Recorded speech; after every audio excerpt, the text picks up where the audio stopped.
Welcome to the Passive Income Podcast. I am your host, Dividend Dave. Please be sure to join the Passive Income Posse by clicking that subscribe button below. Super excited for today's episode. Joining me is Evan. Evan, go ahead and give yourself an introduction.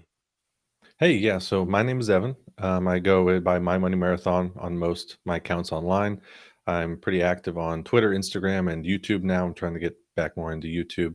And I Right. do content focused around personal finance as a whole, beginner investing, trying to simplify the process for people and get people introduced to the world of investing and building wealth in that way and try and learn what the possibilities are, what the opportunities are that were really not taught in school or in a lot of public settings. It's something you kind of got to figure out on your own. So I'm trying to help people through that process. Yeah, that's great. A great point too. That obviously, as we all know, the personal finance journey is not taught in schools really at all. Maybe others some simple basic concepts, but nothing overly in depth. So helping people learn, and that's really what I'm trying to do here as well with the Passive Income Podcast, with all the guests I've had, and just talking to people, and hopefully helping someone along the way out there that's watching or listening, and maybe they can take something of value and add it to um, their own strategies. Yep, absolutely. So with that said, let's maybe talk a little bit about your own personal investing strategy.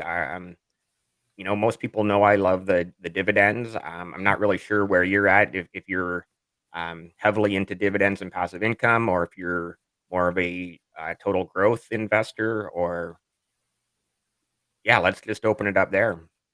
I tend to be, and this can be a very boring answer, but I tend to lean more just towards index funds, partially because I focus so heavily on beginners and showing people how easy the process of investing really can be. So, Right, to me, at least the easiest way to get into it is just even just a single index fund.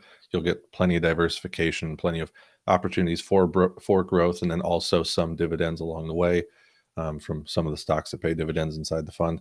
So to me, it's just great for beginners, and it's even something that I stick with now, just based on some of the statistics I've seen online. Obviously, every set of research is going to have its faults and its things that it misses, but I've just right. seen so much research indicating that index funds are one of the best ways to build wealth passively, and so that's what I tend to focus on a lot. I definitely went through a phase as well where I was very interested in dividends, very focused on it, Right. but I just wanted to take an even more passive approach towards it without even having to do too much research into the best dividend stocks and just saying it's going to go in an index fund and my time is going to go somewhere else essentially. Yeah, definitely. Great points there. Index funds and ETFs, great starting point, but also just great continuation point, right? The simplicity of having someone else being a professional money manager, watching those funds, or whether it's an index fund or an ETF, and making sure all the best companies are within that fund, right? So it really, like you said, takes a lot off your plate. You don't have to do nearly as much research and due diligence. So I can definitely see how you um, you know recommend that to your beginning clients. Hmm. Yep, absolutely. So with that said, I'm guessing something like SCHD or VU or Yeah, SPY. I'm not sure. VU for me is what I've stuck with. I also did VTI for a little bit, but I saw something that said that they were both within like 0.1% or even 0.01% performance of each other for the last 50 years. So I was like, it doesn't really matter Yeah, which one I do here. awesome. Yeah, interesting. Very interesting. So obviously, I mentioned some American indexes and funds that the majority of my audience is familiar with, and just to point out that you are in the U.S., and obviously most of my audience knows I'm in Canada, so we may have a little bit of uh, back and forth just with the differences and similarities between Canada and the USA. So, Yeah, very fair point. with that said, though, is there anything else in your portfolio? Like, do you have any individual stocks that you kind of track, or The only individual stocks that I have are left over from when I was picking individual stocks. I mean, I tried to do active trading for a little bit, specifically with AMC, which is just horrible to look back on now, but That's one that of was the the only meme really stocks from a few years ago. yeah, sadly it was. And then after that, I tried to do some individual stock picking. Nothing, still long term investing, but actually trying to pick the right stock and then make those decisions. And so I still have some of those left over because I don't want to just sell them for no reason if I still believe that they'll do well from now on. Right. But in terms of what I'm continually adding to my portfolio, it's just index funds. Interesting, interesting. And you made a great point with the index funds too, how it gives you the diversification, so you don't have to, picking individual stocks. You don't have to be like, oh, I need to get, an energy stock and a financials and a real estate or whatever other different sectors you might be focusing on in your individual picks, where it's just they kind of all get lumped into that, so you're very diversified right from the very first share purchase of a fund, right? Yeah, yeah, I love that. The only caveat to that, and the only downside is that so many funds are so heavily weighted towards tech right now, just because Right. of how much of the market cap it takes up. So you are getting a ton of diversification, but it's also kind of heavily weighted toward tech. Now, I tend to be a person that would be fine with investing in tech anyways, so it doesn't really bother me. But if you're somebody that doesn't believe in the longevity of these high tech stocks like Google, Microsoft, Apple, and Nvidia, then you may want to either do some individual stock picking or find a fund that maybe balances them out more equally, giving them all equal weight instead of weighting them by market cap or something like that, which is the more common way to go about it. And those are the funds that I tend to invest in. Right. Interesting point there about the funds being heavy into tech. What what are your thoughts? I guess want to expand on what you just said there about the Apples, Microsofts, Googles of the world, Nvidias. I obviously they're very much growth companies, but they also trade at relatively high individual share prices. So it's kind of like where do they go from here? Like, can they just keep going up and up and up, or I would say that they could keep going up and up and up. I also, and I don't know as much about this. I know that it exists, and I've heard a little bit about it, but I haven't done a ton of research on it. But I know that stock splitting is an option. So I don't know if in the future they just split the stock and then they can keep running from there, and then hopefully get even more interest because now it's at a lower price. And right? people, even though we most brokerages do partial shares, it still feels a little bit more accessible if you see a stock that's $100 instead of $300. Yeah, So they could do stock splits in the future, something like that. But with the way the world is heading, and then now with such heavy AI introduction and everything, I don't see a near term future within 10 or 20 or even 30 years where tech starts falling whatsoever. It just feels like that's where the world's heading. And those are still the front running companies for the most part, at least in terms of public companies. Because you could argue with ChatGPT, with OpenAI, that since that's not actually, I think they might be owned by Microsoft or something at this point. But regardless, those are still, for the most part, the front runners in right. technology.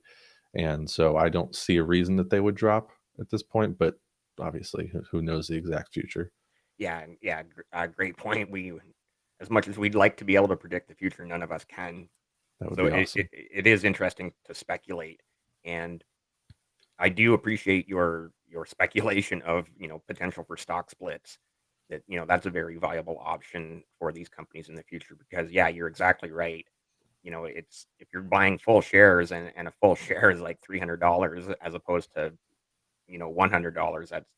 That's a big difference, Yeah, that's hard especially to for diversify your portfolio. yeah, like for those of us who are simply retail investors, as they call us, right? Like Hmm. we're not investing millions of dollars at a time. We're investing paycheck to paycheck, a couple $100 here and there, right? Hmm. Hmm. Yeah, makes it a ton more accessible. So let's talk a little bit about what you do with the coaching and your clients. Like, how did you get into that? And yeah, yeah, I guess start from the beginning. How you got into that, how it's progressed, and where you're at now, and where you see the future. So with coaching specifically, it started when I would just, as I'm sure that many people in our space do, and really any space that you're creating content on, I started just getting random DMs of questions that were rather basic questions, and I don't say that to put anybody down. I just mean it's questions that would be easy to answer for a lot of people, and so I try to create content focused towards that. But then I would also get a lot of DMs of rather unique situations, and I would find myself sending back 5 paragraphs at a time, trying to help them. Obviously, not telling them what to do because I'm not a licensed financial advisor, but just trying to kind of guide them on topics that they should look into that would help them and such. And so I would find myself spending a ton of time sending these long DMs, and it felt like it would be much easier to connect with the person over voice or video, and easier to dive into their personal situation and really get their goals out of them and get what they're looking for in their current situation, and get a lot more information, relay a lot more information really quickly, as well as, to be honest, just being able to monetize my time for myself, because as a content creator you can't be spending too much time on things that are essentially free. You're not getting anything from it, because I do want to turn this into my full-time gig eventually in the long term. Right. So it's something you need to be thinking about. Of I want to help people, but also if I want to do this full time, I need to be able to have some financial plus out of this. So trying to turn it into that. And over time it's been doing well. I've connected with a lot of really cool people and met a lot of really cool people, and I think helped a lot of people as well, because a lot of people are too busy with other things to spend 10 hours doing a ton of financial research to figure out what are all these terms that they need to know, all these topics, all these mindsets they need to shift to and such. And so it can be a lot easier to just sit down with somebody who knows what they're talking about, tell them your situation, and immediately within 10, 15 minutes, them spit back at you some information as well as some stuff to look into afterwards, some homework or whatever you want to call it. And that's a pretty quick and easy way to make a huge change in somebody's life. It feels like it's a lot easier to have a huge impact, a huge positive impact on somebody's life that way, and addressing them personally. Right. Excuse me. Addressing them personally and individually, as opposed to trying to just address everybody at once generally on a social media post and hoping that that really resonates with them and they decide to take it in. But if they've devoted the time to enter into a one-on-one coaching session, then they're going to be really ready to receive that information and make that change in their life. Yeah, and more focused one-on-one for sure. And, Hmm. Hmm. great point there about, something like a simple question. If you don't know what DCA means, don't be afraid to ask. But Yeah. again, for most of us, we know DCA means dollar cost averaging.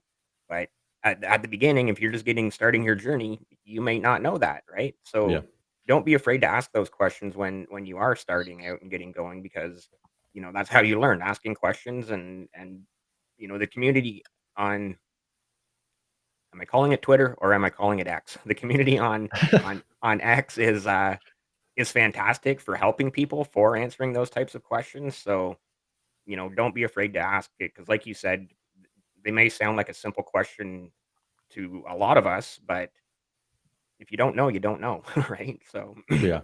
I mean, we all started there at some point. I mean, we were all at the point where we're reading books, reading blog posts online, watching YouTube videos, whatever we can do to learn about these things. Because again, most of us weren't taught it in school for in any sort of formal class, unless you either went down the finance route or decided to take an elective along the way that taught you some like finance 101. But the right. majority of people didn't get that information. So there's absolutely nothing wrong with using these outlets to communicate with more knowledgeable people on the subject and just asking them these questions, because they had to learn the same way that you are essentially. Yeah. Well, and I have seen posts of people saying, I have an MBA in finance, but I've learned more from Twitter and YouTube, right? So, Yeah, um, absolutely. the resources are there to learn, whether it's social media or YouTube or Google, or the internet can be your best friend if you want it to be. Yeah, I wholeheartedly believe in the fact that learning from other people is much more effective than trying to learn from most structured setups. Of course, structured setups are great for getting an introduction. There's nothing wrong with that, but learning from people can really be a much more satisfying and helpful way to go about it. I mean, Right. I'm a mechanical engineer by trade. I graduated as a mechanical engineer, and I still currently work full time as an aerospace design engineer. And I've learned more at my job with people showing me things and showing me topics and helping me think about physical properties than I did in school. I learned the basics in school, but until you really get that experience of somebody one on one showing you something, helping you through something, a unique question you have that you can't really Google easily or anything, Right. that's when you really make the most progress. Yeah. I want to just make 2 points there in addition to your point of learning from other people. Learn from other people's mistakes, Mhm. but also learn from other people's successes, right? Like, Mhm. I've had a lot of, guests on here who are into that, FIRE, financial independence, retire early. See, there's another acronym that maybe Yep. if you're starting out, you don't know, you don't know. Yep. But so I've had a lot of guests on here that are in that situation, right? And you know, obviously they've succeeded. So I've had so many, positive comments, whether it's in YouTube or on Twitter X, about how they really appreciate listening to the people who have succeeded and how they're learning from the other people's successes. I find we really focus a lot on saying learn from your own mistakes and learn from other people's mistakes, but learning from other people's successes goes a long way as well. Yeah, that's a very, very good point. There's a couple people on Twitter because so many of us are, we're making the right moves towards that lifestyle and that achievement. Because I am also part of the fire community. I would still want to do something in retirement, but that's a whole separate conversation. But Yeah, yeah. I'm part of that community as well, and most of us are just speculating, making the right steps towards that goal, but actually DMing people on Twitter X, whatever the heck it is, people in that situation have achieved that goal. It's amazing. You can learn so much, and it's also incredibly motivating to realize that this isn't just some ethereal unicorn that you're trying to pursue, but other people actually have achieved this and are living their best life and really enjoying it and loving it, and that's incredibly motivating. And just from having normal jobs too, right? Like we're not talking about people who have had extraordinary careers that where they've made, millions of dollars as a Hollywood actor or a professional athlete. It's these are just regular people that have worked regular jobs for whether it's, 25, 30, 35 years and we're very smart with their investments and again, dividends. That really really has put them in that, financial freedom situation. So Yep, yeah, most of the people that I've met have definitely been in that situation. You're totally right. That's also incredibly inspiring to realize that it's attainable for normal people, however you want to define normal, not yeah. $2 million a year stockbrokers or something like that. Yeah, yeah, exactly, right? Just regular people working regular jobs. Obviously there are those fortunate enough people out there that do make the millions of dollars a year, whether they're playing professional sports or acting in Hollywood blockbuster movies. But um, we can't all count on a career like that, obviously, right? Yeah, yeah, totally agreed. Awesome. Um, I am going to bring up your link tree as well here, and we'll just run through this quickly, I Hmm. guess. Hmm. So you have a newsletter here at the top, Money Marathoners newsletter. I guess you just want to talk briefly about that. Yeah, yeah. So that's a newsletter that I send out weekly. Goes out every week, 10 a.m. on Tuesdays Eastern Standard Time, and that's a newsletter where I really enjoy diving more deep into topics that I mention on Twitter or X, and because topics I'm not limited anymore to 280 characters. I can really dive into it as well as go into more personal stories of experiences I've had and what I've learned from them, and so that's really enjoyable. I also did blogging for quite a while, but it felt like blogs were I would had to write about a topic that would succeed on Google, something that people would Google and have low enough competition but high enough volume, that whole game.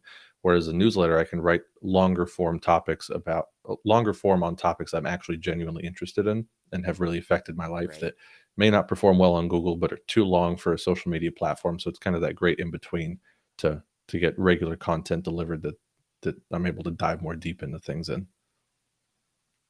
Interesting. And then next one, the Wealth Automation Playbook ebook. Yeah, so that was an ebook that I released pretty recently, and automation is something that I am extremely passionate about in finance, and it's one of my primary tips to people just starting out investing and trying to better their finances as a whole is to utilize automation. And by automation in general, I just mean automatic deposits and investments. I'm not talking about using a bot or paying or using code or some platform or anything, just using the automation built into the financial platforms you already use in your day to day and using those to Right. build wealth more quickly, easily, efficiently, skipping out on making sure that you don't skip out on investing 1 month because you don't feel like it or you wanted to spend a little bit more, whatever it might be. I'm very passionate about utilizing automation. So that's an ebook that summarizes all the strategies that I've used to automate my savings rate up to 50+% every single month without hardly having to spend any time on it. And the tools I use as well, I've developed automated tools that I use to help me with that, to help track things and such. So that's all in there. Interesting. Yeah, that's a great point. Like automation, you can just set it up so that every 2 weeks your paycheck, whatever it is, 100, 200, 250, $300 just goes directly into your brokerage account and it's all automated. And from there you can either probably even automate it further for, automatic buys on a certain stock or fund. And yeah, it could be really completely automated, right? And a lot less Yep. thinking. Yeah, it's changed my financial life and my financial outlook going forward. Financial stock market coaching. Yeah, so we talked about that a little bit before with the coaching that I'm doing. That's just a specific kind of middle ground of that'll link you directly to coaching to not only do the one-on-one coaching, but also introduce you to financial topics as a whole. So that's a great idea for somebody who wants to get started in the stock market and maybe ask a couple questions, but also be taught a lot of things at the same time and ask questions as you go. So that I'll kind of summarize the foundations of the stock market and investing, and then you can ask questions as we go and then maybe schedule follow-ups afterwards. Yeah, free beginner investing checklist and guide. So I'm guessing that's probably some of the things we've already talked about, where it just explains some of the simple things like DCA and FIRE and some other acronyms that maybe just get explained, or am I way off No, no, there? you're pretty much on. You're pretty much on. I don't believe that those terms are specifically in there because I was focusing more on terms that are part of the stock market. Although DCA would probably be a good one to include, so I may actually change it to include that. But focusing more on terms like stocks, shares, brokerages, the stock market as a whole. Those very basic terms that somebody might, you hear the stock market all the time, but what the heck even is a stock or a share or anything or trading or anything like that, as well as a checklist to basically go through the accounts that most people should open up front and why, and setting up some automation alongside that to make sure that it's going to continue to be built up over time in the future. So it allows you to sort of have a physical tracking of your progress to start investing and not just say, here's these terms for you, but at the same time saying, okay, now go open up a 401k, go open up an IRA, a brokerage account, and actually take the tangible steps towards that. Right. So basically, this is a great resource for those of you that might be watching or listening that are thinking about beginning. Right here is where you want to click. Obviously, I will put this uh, link tree link in the description below, so you'll be able to find this quite easily. Automated spreadsheets. Automated spreadsheets I could talk about for hours. For some reason, I have developed an obsession over creating automated Excel sheets. It really came about. Number one, I learned some about it from work, and then also I realized when I was managing my own finances, there was a lot of tracking and a lot of managing and a lot of just seeing where I am at a certain point that I wanted to automate and stop manually entering everything, manually tracking everything, manually creating graphs, manually entering all my expenses per category and comparing it to last month, all that sort of stuff.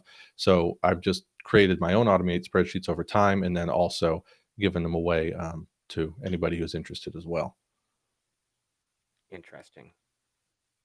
Real estate crowdfunding. I love real estate crowdfunding for primarily for diversification for anybody who fears the longevity of the stock market. I am personally not one of those that fears that the stock market is going to just tank at some point and go away or anything, but it can be really nice during the downturns in the stock market. A lot of the time that doesn't sync up with downturns in the housing market. So real estate crowdfunding can be a really easy way to dip your toe into real estate. So a quick summary of what real estate crowdfunding imagine instead of going out and forking up, a $200,000 loan to buy a house with like a $60,000 down payment on top of that, whatever it might be.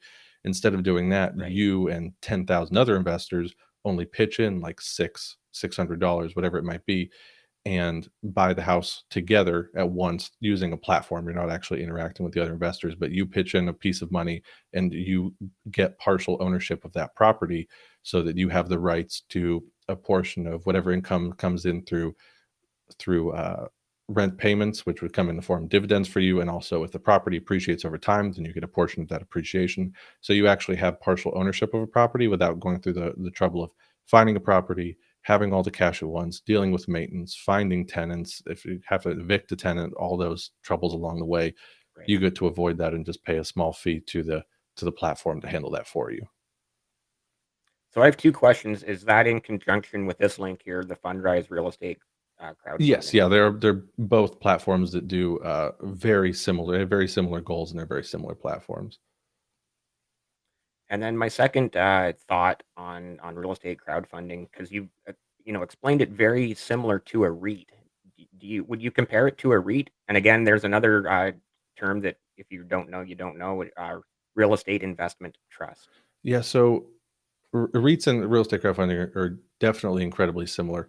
The differences are that the REIT is available on the stock market, and I believe also some other platforms as well, but primarily on the stock market. You can trade, buy and sell them on the stock market. Whereas real estate crowdfunding, you're just doing directly through whatever platform that might be. You're doing it directly through Arrived or directly through Fundrise, which are the two links that I have there. The sort of pros and cons of it are that with real estate crowdfunding, you are investing directly in that property. So you have direct legal partial ownership and rights to that property. Whereas with a REIT, you are investing in the company that then owns the underlying, excuse me, investing in a company that then owns the underlying real estate. So you don't have direct rights to the real estate. You kind of have a middleman in between. Whether that makes a huge difference Right. to you or not is totally up to you. And then the pro of REITs is that they're more liquid. It's easier to buy and sell a REIT on the stock market. There's a lot more volume. Whereas with real estate crowdfunding, with most platforms, with and as far as I know, with both Fundrise and Arrived, your funds are locked up for around 5 years once you invest it. You can withdraw it for very heavy fees, but for the most part, realistically, they're locked up for 5 years because they don't want you to become a part owner of a real estate and then immediately pop out the next day, and then now they're out whatever money you invested in it, and they're kind of left holding the bag. So your funds are locked up for a lot longer, so it's not as liquid there. And then these 2 are referral links for Robinhood and Yep, SoFi. yep, exactly. Both platforms that I've used for quite a long time now, and both platforms that I love. And then obviously up here, email, Instagram, and oh, you're gonna have to change that to the Yeah, X. Linktree is going to have to figure out what the heck to do with that. This transition has been something, but yeah. Interesting. Yeah. So a lot of great resources there. And like I said, I will have that link in the description below for anybody that wants to click through there and contact Evan. Mhm. Sorry, and um, yeah, like I said, that free beginner guide looked amazing for someone who might just be starting, and a ton of great resources there. So, and Yep, definitely definitely. also, the coaching link is there as well. So if anybody wants to get in contact with Evan for coaching, you'll be Yep, able yeah, to. I'd say that those are two of the best resources that I have. If you're looking for just quick basics, the beginner guide is an awesome way to go. If you have questions or you're looking to dive in a little bit more into your unique situation, then coaching is a great option.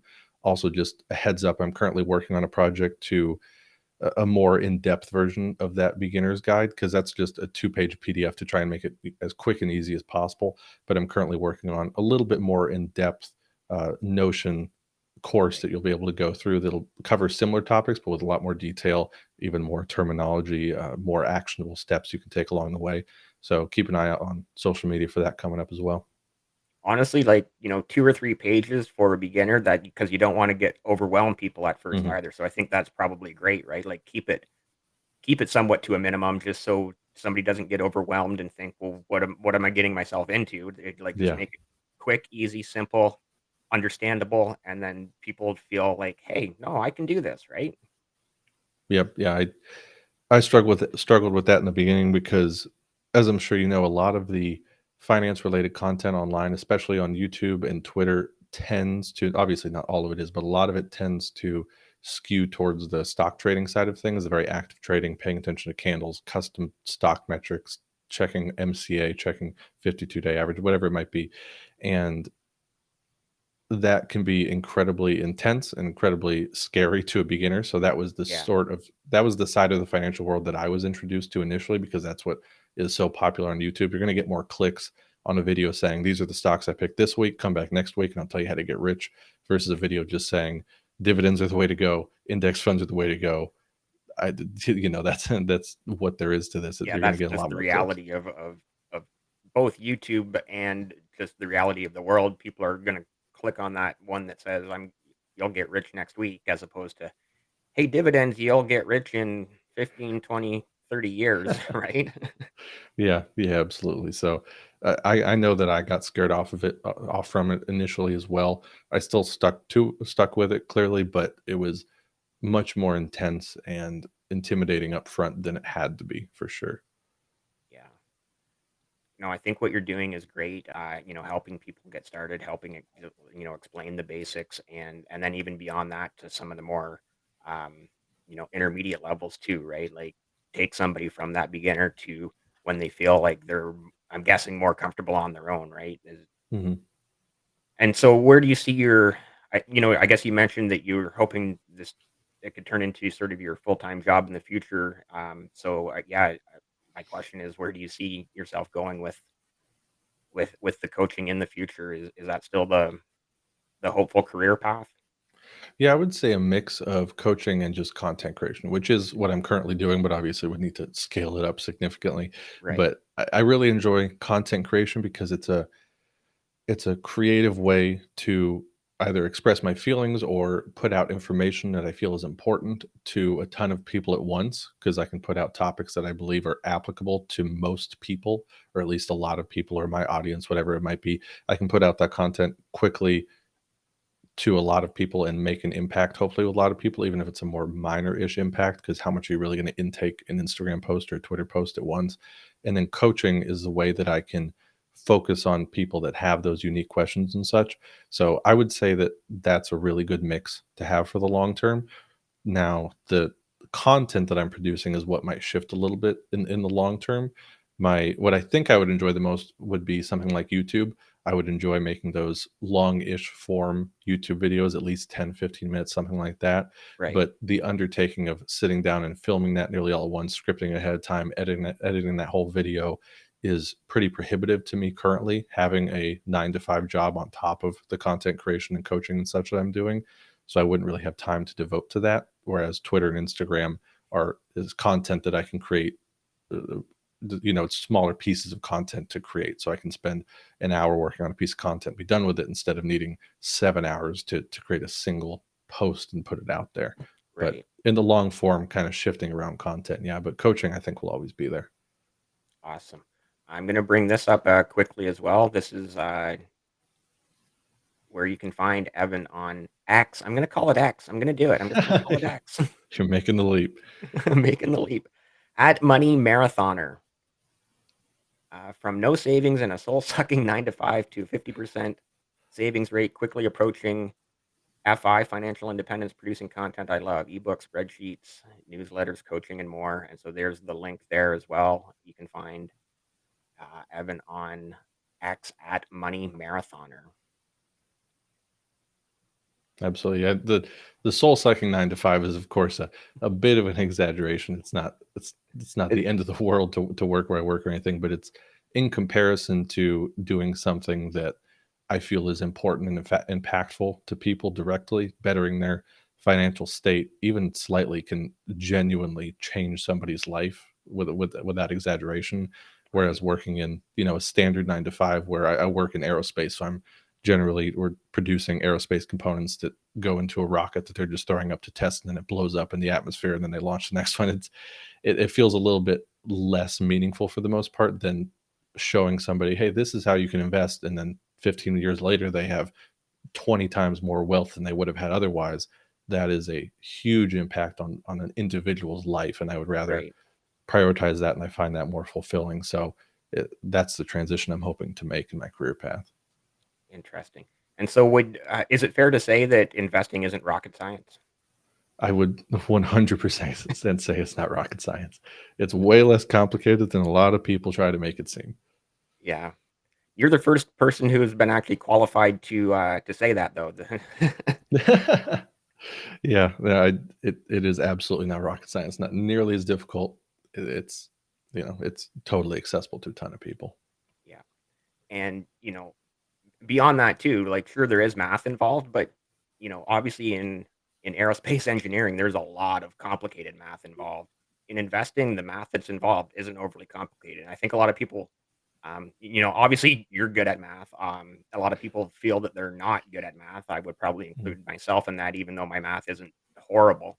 Um, but with that said, right, the math involved in investing is not overly complicated. It's math that anyone can do. That you really don't need you know you know graduate school math or whatever to be able to do the math involved in investing. It's Yeah, it's literally like grade school math, right? Yeah, yeah, it's intimidating when you open up a stock brokerage, or at least most stock brokerages, and you see numbers flying by of the current share price, the percent change, all these values, PE, the 52-day high, 52-week low, whatever. You see all these numbers flying by, and you think that they're all important to pay attention to at once, and you need to know them all right now to make an educated decision. When in reality, if you can just take two numbers and compare which one's higher, or and have a general feel of what dividend yield you might be aiming for, whatever it might be, or what a good expense ratio is, keeping it as low as possible, below zero point 0.1, because 0.03 is sort of the standard for big ETFs. Just that simple math of just comparing two numbers is more or less all you need, unless you're trying to do active trading. Then you might need to dive into some more complicated stuff. Yeah, and, another great point there too is just, if you just learn a couple things to start, don't overcomplicate it in the beginning, and then learn a Mhm. couple more things, and then learn a couple more, and don't overwhelm yourself, right? Yeah, yeah. The goal, that's something I talk about a lot. I don't have a perfect phrase for this. I should probably narrow that down. But trying to burn for as long as possible instead of burn bright for like a month. Your goal is here isn't to try and drink from a water hose and take in all the information you can at once and then burn out and say this investing thing is crap. It's too complicated. I can't do this. I'm moving on. The more important thing is you may not make the perfect decisions up front. You may not know everything you should know up front, but just continuing to take steps that will last you for the rest of your life, that is going to have a much greater impact on you. Yeah. Well, and exactly like to the point of your online name, marathon. It is a marathon, not a sprint.